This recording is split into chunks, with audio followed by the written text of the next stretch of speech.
bahagia, kelihatannya di depan orang kita keluarga yang perfect, tetapi di rumah ada sebuah perubahan yang terjadi di mana ada sebuah sandiwara yang kita tampilkan di hadapan teman-teman kita. Ada satu sandiwara yang kita tampilkan di depan pelayan Tuhan, di hadapan Pastor Michael. Sedangkan saat saudara pulang ada sebuah perubahan yang membuat kita juga beda. Kok kita bisa kayak gini ya di rumah, padahal di gereja enggak gitu. Kenapa ini terjadi? Karena sebuah kata, yaitu tekanan. Ulangin sama-sama apa saudara? Karena ada sebuah tekanan yang masuk di dalam kehidupan kita. Bukan hanya kepada saudara yang punya perusahaan. Bukan hanya kepada saudara yang punya 3 anak, 4 anak. Bukan hanya kepada saudara yang belum punya jodoh. Nah ini dia saudara.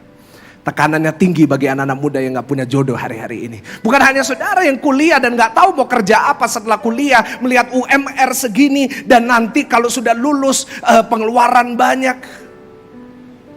Bagi saudara yang mungkin masih sekolah, masih SMP, SMA, ada sebuah tekanan yang kita gak sadari. Yang masuk di hidup kita, yang membuat kita jadi orang yang aneh gitu.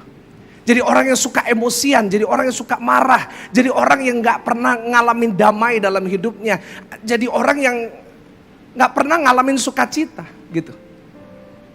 Saya khawatirnya banyak orang hari-hari ini kelihatannya di social media begitu bahagia. Tapi sebenarnya keadaan aslinya, it's not that happy, it's not that good, it's not like what it seems gitu. Gak kelihatan seperti yang kelihatan. Dan ini disebabkan oleh tekanan. Tekanan dari kerjaan, tekanan akan masa depan, tekanan akan keuangan kita, tekanan akan aku harus lebih baik dari kemarin. Semua kita ngalamin termasuk yang sedang bicara hari ini. Saudara, setiap kali saya khotbah, saya selalu bisa passionate. Ada orang yang khotbahkan, selalu saya alamin gitu. Apa yang saya khotbahkan setiap minggu dari minggu ke minggu, kenapa gak pernah habis? Karena saya melihat diri saya dalam khotbah ini. Karena Tuhan taruh dalam hati saya hal-hal yang saya alamin, yang Tuhan udah beresin, yang saya mau, dan saya punya kerinduan, Tuhan juga akan beresin itu dalam hidup saudara. Siapa di sini percaya Tuhan sanggup membereskan hidup kita dengan luar biasa? Kasih tepuk tangan yang paling dahsyat buat Tuhan. Tekanan ini berbahaya. Karena tekanan akan membawa kita kepada satu titik di mana kita mau menyerah. Kalau saya pernah khotbah saya yang sebelumnya adalah saya tidak boleh menyerah. Sama-sama katakan, saya tidak boleh menyerah. Tapi yang membuat kita mau menyerah adalah tekanan itu. Saudara, saya catat di slide siapa yang menyebabkan tekanan itu dalam kehidupan kita. Yang pertama yang menyebabkan tekanan kita, tekanan dalam hidup kita, yang pertama adalah keluarga kita. Boleh ulangin sama-sama siapa saudara? Tahu nggak yang biasanya memberikan tekanan paling berat dalam hidup kita adalah orang yang nama belakangnya sama dengan kita.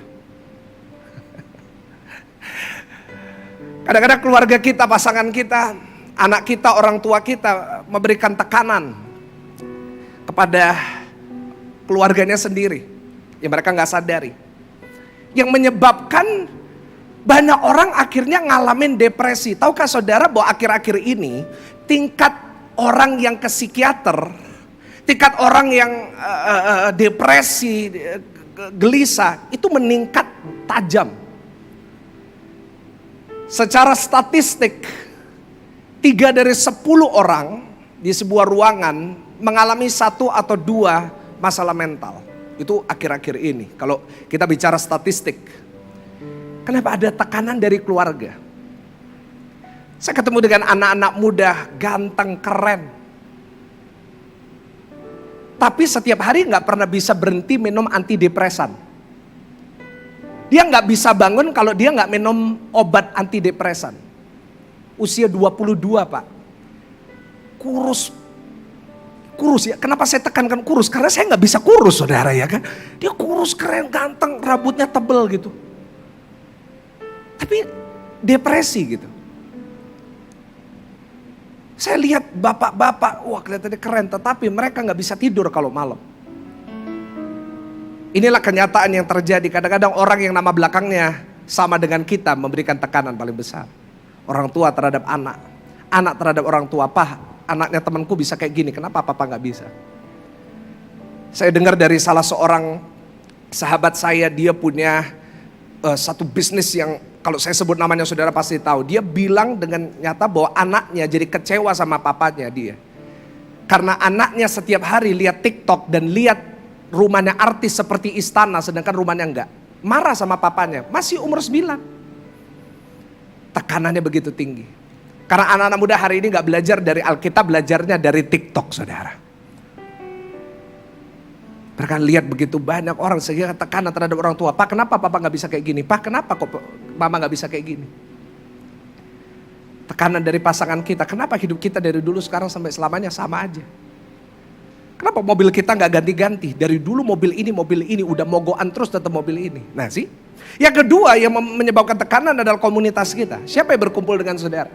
Kalau kita berkumpul di komunitas yang salah, maka kita akan ngadepin tekanan. Saya ambil contoh paling gampang. Saya dulu sepedaan. Sekarang udah mulai lagi sih, cuma dulu agak intens sepedanya. Kalau kumpul di komunitas sepeda, tekanannya tinggi. Kalau teman baru ganti wheel set, yang karbon misalnya, kita masih aluminium, kita ada tekanan untuk ganti. Mungkin ibu-ibu nggak ngerti, ibu-ibu kumpul arisan, dia bawa tas 20 juta, temannya baru tas 100 juta, ada tekanan, aku harus punya seperti dia. Mungkin anak-anak muda lihat handphonenya masih iPhone 7 gitu misalnya, temannya baru beli 12 Pro Max, ih haleluya. Tekanannya tinggi. Komunitas kita, pertemanan kita, itu memberikan tekanan yang tinggi. Yang ketiga, siapa yang menyebabkan tekanan itu? Diri kita sendiri. Saya ngalamin ini, tekanan terbesar dalam hidup saya adalah diri saya sendiri. Michael Gunawan menyebabkan tekanan bagi Michael Gunawan. Bagaimana Pastor Michael bisa lebih baik dari minggu lalu? Saya khotbahkan sesuatu yang memberkati jemaat. Ada tekanan bagi saya, gimana saya bisa khotbah yang sebagus minggu lalu gitu. Bagaimana saya bisa khotbah seperti tahun lalu, bagaimana saya khotbah. Dari diri kita sendiri. Dan yang keempat, dari si musuh. Yang keempat siapa saudara? Dari siapa? Pak Bu, siapa musuh kita? Iya dia bilang mertua, jangan loh Bu, ya jangan. Mertua itu bukan musuh, mertua itu kekasih kita yang percaya, katakan amin. Ya. Mertua bilang amin ya kan. Nah, tapi musuh itu setan. Saya pernah khotbahkan kan, setan itu dilawan. Tapi setan itu pinter, setan itu kasih tekanan yang kita gak sadar. Kamu ini bodoh, kamu ini kamu ini kurang keren, kamu ini kurang kaya, kamu tuh kurang ini. Dan saya catat tekanan ini bisa menghasilkan 2 hasil. Ada berapa hasil saudara? 2 hasil. Tekanan yang diberikan oleh sekitar kita, the pressure that comes from our family, our community, ourselves and the devil. 4 tekanan ini bisa ada 2 hasil. Segala sesuatu dalam hidup ini pasti ada hasilnya. 1 tambah 1 sama dengan 2, itu pasti. Dan dalam hidup kita juga setiap perbuatan kita, setiap hal yang kita lakukan bisa menghasilkan antara 2 hasil. Dan tekanan ini bisa menghasilkan, saya tampilkan di slide, yaitu lebih baik atau lebih buruk. Tekanan di sekitar kita yang kita alamin tadi, yang saya yakin tadi saudara relate dengan apa yang saya sampaikan. Hasilnya cuma ada 2 Pak. Tuh. Antara lebih baik atau apa saudara? Ada orang yang karena tekanan dia jadi orang hebat. Saya ingat opa saya dulu supir bemo. Opa saya Ngkongtik, Bapak Pendeta Elia Tekno Gunawan, supir bemo. Saya ingat papa saya suka cerita, waktu dulu papa saya masih muda. Kalau makan favoritnya selalu bakwan kuah. Kenapa kuah? Karena kuah itu ditambah air bisa jadi banyak saudara. Bakwannya 1 dibagi 5 anak. Tapi kuahnya itu hampir memenuhi piringnya saudara. Kenapa? Supaya kalau kuahnya banyak kelempokan.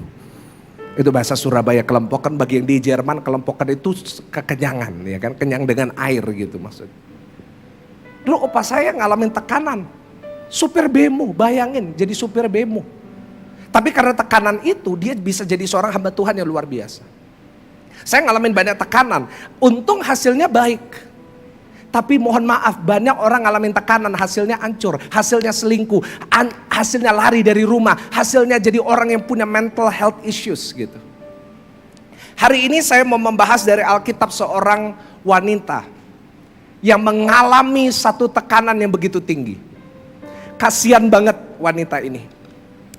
Dia ngalamin tekanan yang menurut saya sangat-sangat mengerikan. Dan saya catat di slide nama wanita ini adalah Lea. Siapa saudara? Lea. Kita mau buka Alkitab kita bersama-sama dari Kejadian 29 ayatnya yang ke-16 sampai 25. Yang ke-25. Nah, saya mau bacakan buat saudara. Dan saya percaya saudara semuanya akan diberkati lewat firman ini. Kejadian 29, sebentar, ayatnya ke-16 sampai 25. Dikatakan Laban mempunyai 2 anak perempuan. Yang lebih tua namanya Lea dan yang lebih muda namanya Rachel. Lea kepribadiannya bagus. Yaitu itu kata lebih halusnya saudara ya, tidak berseri matanya atau gak terlalu cantik saudara. Tapi biasanya kalau gak terlalu cantik itu disebut ini lo baik aree haleluya ya kan. Itu Lea itu yang itu saudara ya, yang kepribadiannya bagus. Beauty on the inside gitu ya misalnya saudara. Lea tidak berseri matanya, tapi Rachel itu elok sikapnya dan cantik parasnya. Mungkin followernya Lea mungkin cuma 1000, mungkin followernya Rachel itu 50k gitu misalnya ya kan. Dikatakan Yakub cinta kepada Rachel. Nah, inilah manusia ya, cinta lebih yang cantik ya, selalu memperhatikan yang lebih cantik. Sebab itu ia berkata, bilang sama mertuanya ya, aku mau bekerja padamu 7 tahun lamanya untuk mendapat Rachel anakmu yang lebih muda itu. 7 tahun. Saud Laban, lebih baiklah ia aku berikan kepadamu daripada kepada orang lain, maka tinggallah kepadaku. Ayat 20, jadi bekerjalah Yakub 7 tahun lamanya untuk mendapat Rachel. Tapi yang 7 tahun itu dianggapnya seperti beberapa hari saja karena cintanya kepada Rachel. Is so sweet saudara ya. Kita aja 1 tahun corona aja udah kerasannya kayak 50 tahun ya kan. Ini 7 tahun kerasannya cuma beberapa hari. Dikatakan sesudah itu berkatalah Yakub kepada Laban, nah udah selesai 7 tahun, berikanlah kepadaku bakal istriku itu sebab jangka waktuku telah genap, supaya aku akan kawin dengan dia. Lalu Laban mengundang semua orang di tempat itu dan mengadakan perjamuan, ngadain pesta mungkin di Westin. Wah, sewa alat-alat gitu kan. Tapi pada waktu malam udah selesai pestanya, after party-nya udah selesai. Dia ambil nyala Lea anaknya, lalu dibawanya kepada Yakub. Maka Yakub pun menghampiri dia. Lagi pula Laban memberikan Zilpa budaknya perempuan kepada Lea anaknya untuk menjadi budaknya. Perhatikan ayat 25. Kasihan banget ini. Tapi pada waktu pagi tampaklah bahwa itu Lea, tada seru. Lalu berkatalah Yakub kepada Laban, apakah yang kau perbuat terhadap aku ini? Bukankah untuk mendapat Rachel aku bekerja padamu? Mengapa engkau, apa saudara? Saya bisa bayangin dia bangun tidur, lihat itu Lea, dia langsung teriak, "Pah!" Kan manggilnya mertua. "Kok Lea sih? Kan aku maunya Rachel." Saudara bisa bayangin perasaannya Lea? Habis semalam ditidurin, udah jadi istrinya secara paksa. Terus bangun-bangun, suaminya nggak nganggep dia, tapi teriak sama mertuanya bilang, "Aku kan mintanya bukan ini. Kan aku mintanya Rachel." Kasihan sekali. Dan selama hidupnya Alkitab mencatat dia selalu mengejar cinta dari suaminya. Setiap hari dia cuma bisa, Tuhan, kapan suamiku bisa cinta sama aku? Bayangin tekanan yang dia alami. Hari ini saya akan membagikan khotbah dengan judul mengalahkan tekanan. Apa saudara? Tekanan. Sama-sama tepuk dada saudara, katakan menghadapi dan mengalahkan tekanan. 1, 2, 3 apa? Menghadapi. Kita harus hadepin, jangan lari. Dan kita harus kalahkan tuh tekanan. Lea tertekan. Dan saya rasa dan saya bisa lihat diri kita dalam Lea. Saya nggak tahu dengan saudara, tapi saya lihat diri saya di dalam Lea. Dia mengalami sebuah perasaan, dia mengalami sebuah kekurangan bahwa dia tidak akan pernah cukup. Saya catat ini di slide. Bahwa Lea menghadapi sebuah perasaan yaitu saya tidak pernah cukup. I'm not enough. Gitu. Saya nggak akan pernah cukup buat suamiku. Saya nggak akan pernah cukup untuk keluargaku. Gitu. Saya nggak akan pernah. Saya gak akan pernah cukup untuk pekerjaanku. Ada saudara yang ngerasa kayak gitu, saya gak pernah cukup Pak, saya selalu ngerasa kurang Pak. Pernah saudara merasa you're not good enough for what you're doing? Pernah saudara merasa saudara selalu kurang dan tidak cukup baik untuk apa yang saudara lakukan hari ini? Dan itulah tekanan yang paling berat. Aku papa yang gagal, aku mama yang gagal, aku papa yang kurang baik untuk anakku. Aku anak yang kurang baik buat papaku. Aku memalukan keluargaku. Aku hanya jadi beban buat keluargaku. Dan ini disebabkan oleh sesuatu yang dia gak bisa rubah. Tadi kita udah baca dalam Kejadian 29 ayat 17. Dikatakan Lea tidak berseri matanya. Tahu kenapa kalau yang disebut matanya? Karena orang di Timur Tengah yang dilihat bukan dari hidung ke bawah ya. Yang dilihat itu selalu matanya. Seperti hari ini, saya coba bisa lihat mata saudara. Nah, kayak di Timur Tengah ini ya kan. Di sana itu semua ditutup cuma matanya. Dan kalau matanya jelek dianggap jelek gitu. Sebenarnya mungkin Lea nggak terlalu jelek sih. Cuman dikatakan nggak secantik Rahel gitu. Dia nggak pernah merasa cukup. Tahu nggak perasaan itu selalu datang dari mana? Perasaan itu selalu datang dari perbandingan. Kita saudara selalu lahir dari apa saudara? Karena kita selalu membandingkan diri kita dengan orang lain. Orang tua kita membandingkan kita dengan orang lain. Maka kita jadi merasa kita nggak pernah cukup. Kita nggak pernah merasa baik. Dan inilah kenyataan yang ada di keluarga-keluarga yang ada di zaman ini. Kita suka membandingkan pasangan kita, anak kita dengan orang lain. Ada seorang orang tua ngomong sama anaknya, kamu tuh kenapa gak bisa kayak anaknya temennya mama? Itu loh menang olimpiade terus, pinter. Kamu kok nilainya cuma 45, kenapa? Mau merdeka tah, kamu 45 terus, itu kenapa? Wah, setiap kali ujian selalu digituin. Kamu tuh kok gak kayak anaknya temannya mama, itu lo pinter, anaknya ini lo pinter, anaknya temannya mama lo pinter. Satu hari anaknya kesel gitu digituin. Mamanya ngomong, kamu kenapa gak bisa seperti anaknya temannya mama, pinter kayak gitu. Anaknya langsung jawab, iya mah, lihat mamanya dulu pinter. Nah kan gitu saudara. Tapi tolong jangan ditiru ya anak-anak muda di sini ya. Tapi perbandingan itu membuat kita merasa gak cukup.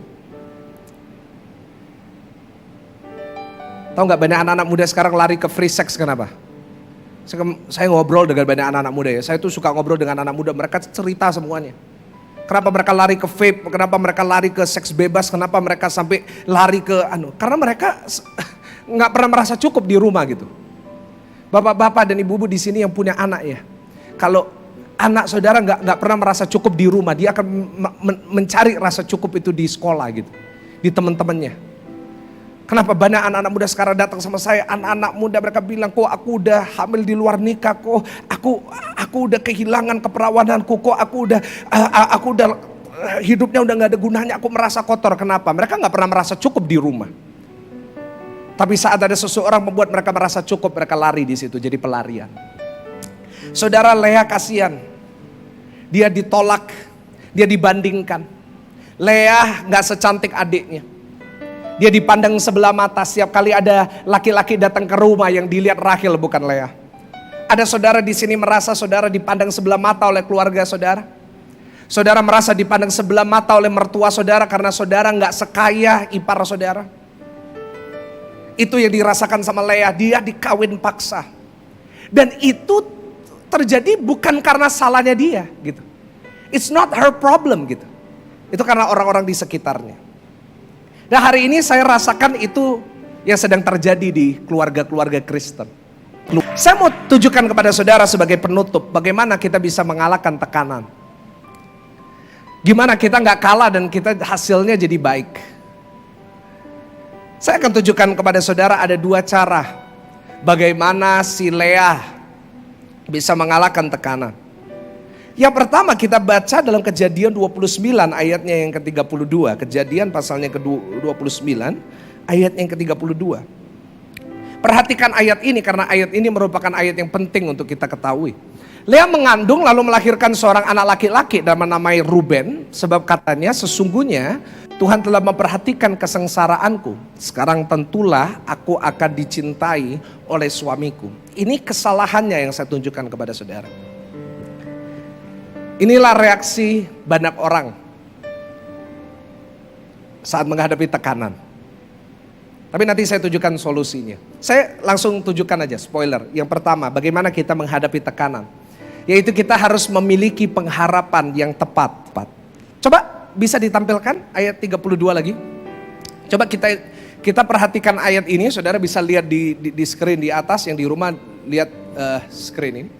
Dikatakan Lea mengandung lalu melahirkan seorang anak laki-laki dan menamai Ruben. Sebab katanya sesungguhnya Tuhan akan memperhatikan kesengsaraanku. Sekarang tentulah aku akan dicintai oleh suamiku. Perhatikan di sini. Dia punya satu keinginan dicintai sama suaminya. Dan dia bisa merasa ada pengharapan untuk suaminya cinta sama dia setelah dia melahirkan anak yang dinamakan siapa saudara di sini? Ruben. Itu reaksi kita, Pak. Saat kita menghadapi tekanan, pengharapan kita yang pertama selalu kita taruh dalam diri kita dan kekuatan kita sendiri. Sekali lagi saya ulangin, mohon maaf. Hari ini saat kita menghadapi tekanan, saat kita menghadapi masalah persoalan, seringkali pengharapan kita taruh dalam diri kita sendiri. Dalam pengalaman kita, jam terbang kita, kenalan kita, kekuatan kita. Kalau bagi Lea itu kemampuannya untuk bisa punya anak. Karena Rahel gak bisa punya anak, Rahel mandul. Lea bisa punya anak dan dia merasa kali ini suamiku bisa cinta sama aku. Lihat, dia menaruh pengharapannya kepada dirinya sendiri. Perhatikan ayat 33. Saya mau ditampilkan ayat 33. Dikatakan dia ngandung lagi, gitu kan. Bayangin, dikatakan Alkitab Yakub gak cinta Lea, lebih cinta Rahel. Tapi bayangin, gak cinta aja, anaknya 4, saudara. Banyak orang berkata, Pak Pendeta, saya gak cocok sama suami saya. Saya merasa saya ini bukan jodoh saya. Terus saya tanya, anaknya berapa? 4 darah Yesus. Ya kan? Kalau gak cocok aja 4, bayangin kalau cocok, saudara. 50 anaknya, saudara, cocok gitu kan. Ini gak cinta aja 4 gitu kan.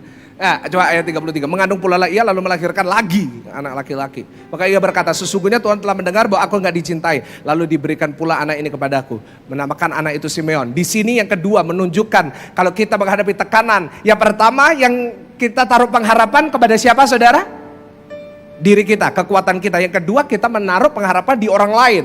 Kita menaruh pengharapan di anak kita gitu kan. Banyak orang-orang yang udah tua gitu kan, menaruh pengharapannya sama anaknya. Nanti aku kalau tua melok anakku, aku tua minta melok anakku yang pertama ini baik RE gitu kan.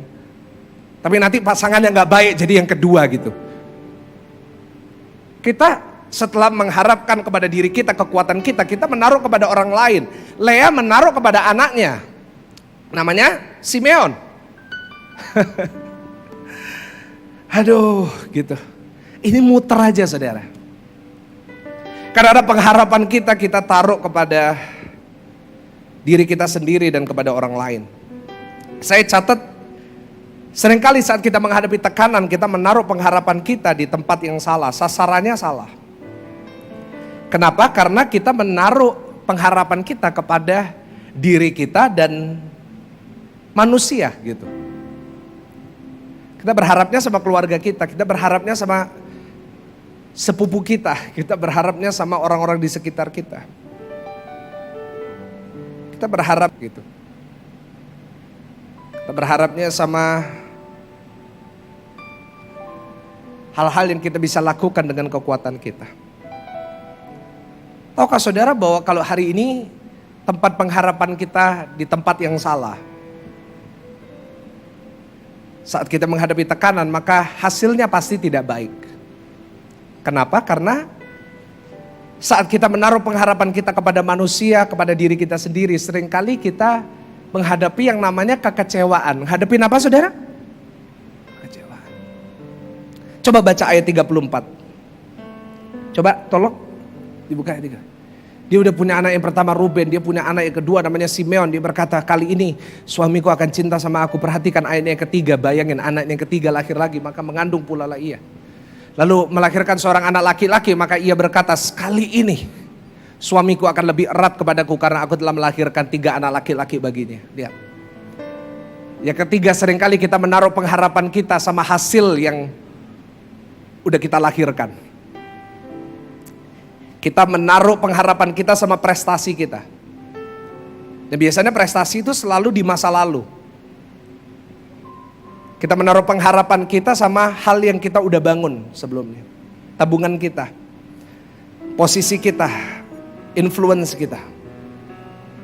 Tapi 3 kali Lea mengandung, menaruh pengharapannya kepada 3 hal yang berbeda. 3-tiganya kecewa. Coba. Jangan pakai perasaan gitu saudara, kecewa. No. Maksud saya kecewa di sini saudara, kecewa. Inilah lingkaran setan. Kelihatan dari kehidupan Lea. Dia kecewa demi kecewa. Dia udah ngelahirin 1 anak, dia udah lahirin 2 anak, dia udah lahirin anak yang ketiga. 3 anaknya bagus-bagus, namanya Ruben, namanya Simeon, namanya Lewi. 3 anak yang luar biasa, 3 anak yang pada akhirnya akan melakukan perkara yang besar. Kita tahu Lewi nanti akan jadi imam. Kita tahu anak-anak ini akan jadi orang-orang yang tentunya jadi 12 kepala suku dari satu bangsa yang besar yang disebut Israel. Tapi dia kecewa dan lebih tertekan. Kenapa? Udah ngelahirin 3 anak, tetap suaminya gak cinta sama dia. Pernah saudara merasa tertekan karena saudara udah ngelakuin yang terbaik yang saudara bisa? Saudara udah ngelakuin apa yang saudara bisa lakukan. Saudara udah ngandalin semuanya, tapi tetap hasilnya gak ada. Itu yang dialamin sama Lea. Pengharapannya salah, karena itu hasilnya pasti tidak baik. Tetapi saya catat untungnya Lea punya kesadaran dan menaruh pengharapannya bukan lagi kepada manusia, tetapi menaruh pengharapannya kepada siapa saudara? Kepada Tuhan. Coba baca ayat yang ke-35. Ayat yang ke-35. Mengandung pula lah ia, lalu melahirkan seorang anak laki-laki, maka ia berkata, sekali ini sama-sama kita katakan apa saudara? Aku akan dengan keras apa saudara? Itulah sebabnya ia menamai anak itu siapa saudara? Sesudah itu ia tidak melahirkan lagi. Lihat di sini. Saat dia melahirkan Ruben, dia berkata, kali ini karena aku bisa melahirkan, suamiku akan mencintai aku. Gagal. Saat dia lahirin anak yang kedua, Simeon, kali ini karena anakku ini, suamiku akan lebih cinta sama aku. Gagal mengharapkan seorang. Yang ketiga, karena aku udah ngelahirin 3 anak, udah lahir semua. Kali ini suamiku akan mencintai aku, tapi dia kecewa. Tetapi yang keempat, yang membuat hidupnya jadi lebih baik, yang membuat dia menjadi matriark, dia adalah mama dari sebuah keturunan yang melahirkan Tuhan Yesus, adalah saat dia menaruh pengharapannya kepada Tuhan. Saya percaya hari ini kalau saudara menaruh pengharapan saudara kepada Tuhan, saudara gak akan pernah dikecewakan, tapi Tuhan akan memberkati dan memberikan mujizat yang besar bagi saudara. Yang paling dahsyat dikatakan, coba ditampilkan lagi ayat 35. Sekali ini aku akan apa saudara? Syukur. Dan dia menamai anak itu siapa saudara? Yehuda. Siapa Yehuda? Pernah saudara familiar dengan nama ini? Saya yakin kalau saudara mungkin gak hafal Alkitab, saudara pernah dengar satu istilah singa dari siapa? Siapa singa dari Yehuda? Kita kenal sebagai siapa saudara? Tahukah saudara keturunan Yesus yang akhirnya melahirkan juru selamat kita, lahir dari sebuah tekanan. Wow. Bukan Lea yang dicintai, yang hidupnya mungkin gak terlalu ngalamin tekanan, tetapi keturunan Yesus lahir dari sebuah tekanan yang begitu besar. Dan kalau misalnya Lea dia kalah sama tekanan, maka keturunan itu saya gak tahu jadi apa. Maka mungkin nggak ada Yehuda, mungkin keturunan mungkin Yesus lahirnya dari keturunan yang lain gitu kan. Dari tekanan lahirnya Daud. Daud ngalamin tekanan dari orang tuanya menganggap dia nggak bisa apa-apa, karena itu saat Nabi Tuhan datang Daud nggak dipanggil. Lahirnya sebuah raja yang hebat dari tekanan. Karena itu apa yang membuat saudara berpikir Tuhan gak bisa pakai hidup saudara, meskipun saudara mengalami tekanan yang besar. Di saat Lea berkata, Tuhan itu cukup buat aku, di situ dia mengalahkan tekanan itu. Saya catat di poin saya yang terakhir, di poin ini. Setelah ini kita selesai. Saat saya tidak cukup, Tuhan cukup buat aku. Ulangin sama-sama. Meskipun aku tidak cukup, sama-sama dengan keras katakan Tuhan. Sama-sama tepuk dada saudara, katakan Tuhan cukup buat aku. Tangannya paling dahsyat.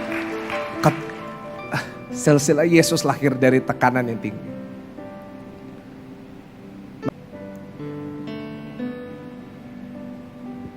Saya bisa ada seperti saya ada karena tekanan yang tinggi bukan dari orang tua saya. Saya bersyukur orang tua saya nggak pernah menekan saya. Papa mama saya tuh santai gitu. Misalnya saya nilainya dulu misalnya 6 gitu. Papa saya tetap bilang pinter. Sampai saya tuh bingung, emangnya 6 ini bagus tak gitu kan. Orang tua saya tuh gak pernah menekan saya. Tapi yang memberikan tekanan bagi saya itu diri saya sendiri. Dan orang-orang di sekitar saya. Saya tuh masih ingat 7 tahun yang lalu waktu saya awal-awal sering di Grand City gitu kan, khotbah. Saya itu merasa tertekan setiap kali saya mau khotbah. Kenapa? Karena saya selalu merasa saya nggak cukup. Saya selalu merasa diri saya kurang baik gitu, kurang bagus gitu. Dan itu bukan lahir dari orang lain, bukan dari orang tua saya, tapi dari diri saya sendiri. Dan tekanan itu ada karena saya selalu membandingkan diri saya dulu sama papa saya. Saya lihat kalau dulu papa saya yang khotbah, semua orang itu suka banget. Tapi saya tuh ingat pernah satu kali saya ikut asyir gitu kan. Saya itu ikut salaman, terus ada satu keluarga 7 orang. Ketemu saya, dia tanya, siapa khotbah jam 2 siang? Waktu itu kita jam 2 siang. Saya jawab, oh saya Bu. Mukanya langsung berubah dan dia berkata, sorry ya, kalau bukan Pak Samuel Gunawan yang khotbah, kami gak mau dengar. Lalu dia mengajak 7 member dari keluarganya, dia langsung ke mall dan gak beribadah hari itu.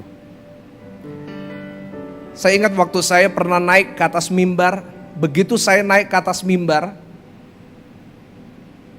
ada bapak ibu beberapa itu langsung keluar dan duduk di luar. Ditanyain sama Asyir ini cerita sama saya, kenapa kok bapak ibu duduk di luar? Saya gak mau dengar kalau Michael yang khotbah. Dan itu merupakan sebuah tekanan yang besar dalam diri saya. Dan saya selalu merasa saya gak cukup, saya selalu merasa saya kurang baik. Dan itu melahirkan insecurity gitu kan. Saya tuh sampai sekarang kadang-kadang masih merasa kayak gitu, tetapi yang membuat saya bisa tetap maju, itu karena saya hari ini menaruh pengharapan saya bukan sama manusia, tapi menaruh pengharapan saya hanya kepada Tuhan. Karena itu sampai hari ini saya udah nggak pernah ngerasa kayak gitu. Saya kalau berdiri di atas mimbar ini saya agak masa bodoh. Orang nggak mau dengar it's okay. Kenapa? Karena saya lakukan ini bukan untuk manusia, saya lakukan ini buat Tuhan. Haleluya. Hari ini kalau ada dari saudara selalu merasa diri saudara gak cukup, lakukan segala sesuatu bukan untuk manusia.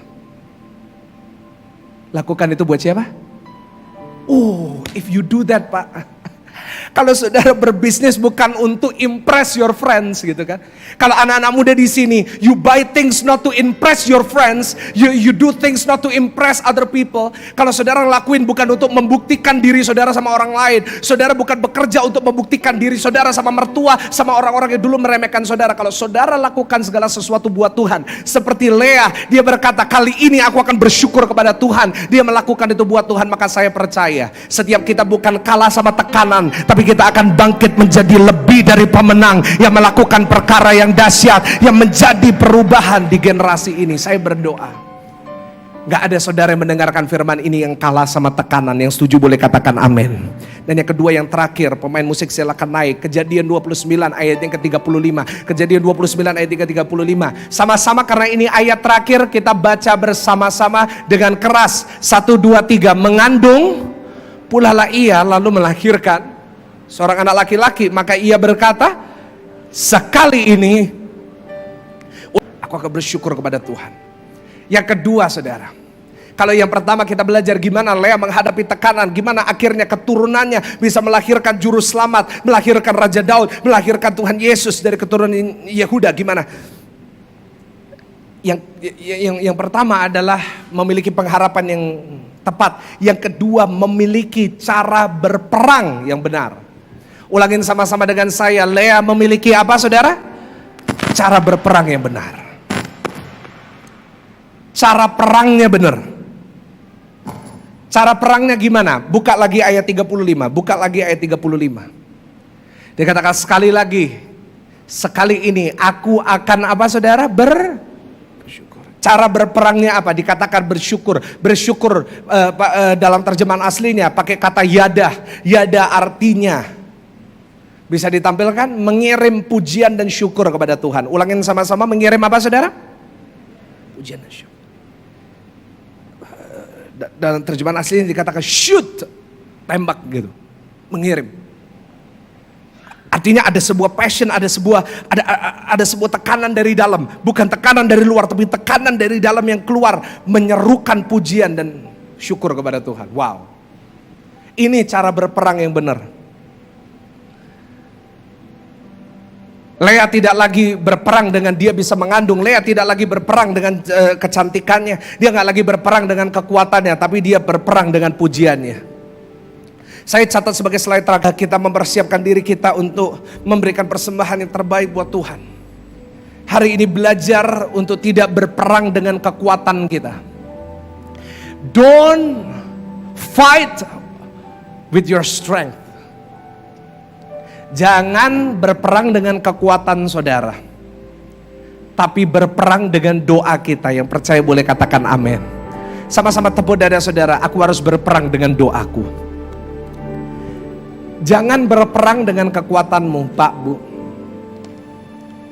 Kalau engkau berperang dengan kekuatanmu pasti kecewa, pasti capek, pasti lelah. Kalau saya berperang dengan kemampuan saya, capek saya. Kalau saya berperang dengan kemampuan saya di masa pandemi 1 tahun kemarin, di mana kursi ini kosong semua. Kalau saya berperang dengan kekuatan saya nggak mungkin bisa.